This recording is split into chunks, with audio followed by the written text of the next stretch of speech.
ಇದೀಗ ಚಿತ್ರರಂಗಕ್ಕೆ ಮತ್ತೊಂದು ಆಘಾತ ಉಂಟಾಗಿದೆ ಅಂತ ಹೇಳ್ಬೋದು. ಹೌದು, ಅತಿ ದೊಡ್ಡ ಕಲಾವಿದ ಆಗಿರ್ತಂದ್ರೆ ಶಾರುಖ್ ಖಾನ್ ಅವರ ಬಗ್ಗೆ ಒಂದು ಆಘಾತಕಾರಿ ಸುದ್ದಿ. ನಟ ಶಾರುಖ್ ಖಾನ್ ಅವರು ಏನಿಲ್ಲ ಅಂತ ಹೇಳ್ಬೋದು. ಆಗ ನಿಜಕ್ಕೂ ಏನಾಗಿದೆ ಇಲ್ಲಿ ಸಂಪೂರ್ಣ ಮಾಹಿತಿ ನಿಮಗೆ ಕೊಡ್ತೀನಿ. ಅದಕ್ಕೆ ಮುನ್ನ ಚಾನಲ್ ಕೂಡ ಸಬ್ಸ್ಕ್ರೈಬ್ ಮಾಡ್ಕೊಂಡಿದ್ರೆ.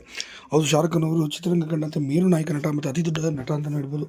ಹಾಗೂ ಕಲಾವಿದ ಅಂತ ಕೂಡ ಹೇಳಲಾಗ್ತದೆ. ಇನ್ನು ಸುಮಾರು 400ಕ್ಕೂ ಅಧಿಕ ಸಿನಿಮಾಗಳ ಅಭಿನಯಿಸಿದಂಥ ಇವರು ಈಗ ಈ ಸ್ಟ್ರೋಕ್ನಿಂದ ಬಳಲುತ್ತಿದ್ದು ಮುಂಬೈನ ಖಾಸಗಿ ಆಸ್ಪತ್ರೆ ಲಲಿತಾ ಆಸ್ಪತ್ರೆಯಲ್ಲಿ ಐಸಿಯುನಲ್ಲಿ ಹೆಚ್ಚಿನ ಚಿಕಿತ್ಸೆಯನ್ನು ಪಡೆಯುತ್ತಿದ್ದಾರೆ ಎಂಬ ಮಾಹಿತಿ ಬರ್ತಿರುವಂಥದ್ದು. ನಿಜಕ್ಕೂ ಇದೊಂದು ಅವರ ಅಭಿಮಾನಿಗೆ ಆಘಾತಕಾರಿ ವಿಚಾರ ಅಂತ ಬರ್ಬೋದು. ಏನು ಯಾಕಾಗಿ ಹೀಗಾಗಿದೆ ಅಂತ ನೋಡ್ತಾ ಬಂದರೆ, IPLನಲ್ಲಿ ಇವ್ರದೇ ಆದಂಥ ಒಂದು ಟೀಮ್ ಕೂಡ ಹೊಂದಿದ್ದಾರೆ.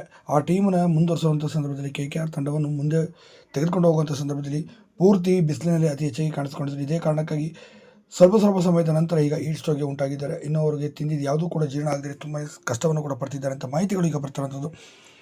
ಹೀಗಾಗಿ ಸದ್ಯ ನಟ ಶಾರುಖ್ ಖಾನ್ ಅವರು ಭಾಳಷ್ಟು ತೊಂದರೆ ಅನುಭವಿಸ್ತಾರೆ ಮತ್ತು ಕಷ್ಟಗಳನ್ನು ಕೂಡ ನೋಡ್ತಿದ್ದಾರೆ ಅಂತ ಹೇಳಲಾಗುತ್ತೆ.